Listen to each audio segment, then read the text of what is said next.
നമസ്കാരം. റീൽ ചിത്രീകരിക്കാനായി നദിയിൽ ചാടി കാണാതായ വനിതാ ഡോക്ടറുടെ മൃതദേഹം കണ്ടെത്തി. ഹൈദരാബാദ് സ്വദേശിനിയായ വനിതാ ഡോക്ടർ അനന്യ റാവുവിൻ്റെ മൃതദേഹമാണ് കണ്ടെത്തിയത്. ഹംപിയിലാണ് സംഭവം. അവധി ആഘോഷിക്കാനെത്തിയ ഡോക്ടർ അനന്യ റാവുവാണ് റീൽ ചിത്രീകരിക്കുന്നതിനായി നദിയിലേക്ക് ചാടിയത്. സാത്വിക്, ഹഷിത എന്നീ സുഹൃത്തുക്കൾക്കൊപ്പമായിരുന്നു ഡോക്ടർ സ്ഥലത്തെത്തിയത്.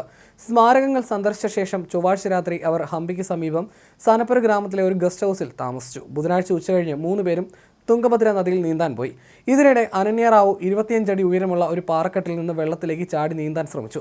പാറയിൽ നിന്ന് വെള്ളത്തിലേക്ക് ചാടി കുറച്ചു നേരം വെള്ളത്തിൽ നീന്തിയെങ്കിലും അനന്യ അപകടത്തിൽപ്പെടുകയായിരുന്നു. ഈ സമയം സുഹൃത്തുക്കൾ ഇവരെ രക്ഷിക്കാൻ ശ്രമിച്ചുവെങ്കിലും നടന്നില്ല. വ്യാഴാഴ്ച രാവിലെയാണ് അനന്യ റാവുവിൻ്റെ മൃതദേഹം പുറത്തെടുത്തത്.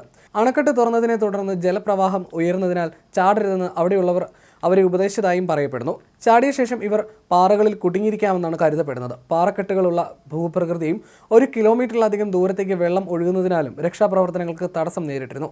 കാണാതാകുന്നതിന് തൊട്ടുമുമ്പ് ഇവരുടെ സുഹൃത്തുക്കൾ റെക്കോർഡ് ചെയ്ത ഒരു വീഡിയോയിൽ ഇവർ ചാടാൻ തയ്യാറാകുന്നതും കാണാം. ഹൈദരാബാദിലെ നമ്പള്ളിയിൽ താമസിക്കുന്ന അനന്യ മോഹൻ റാവു VKC ആശുപത്രിയിലാണ് ഡോക്ടറായി ജോലി ചെയ്തത്.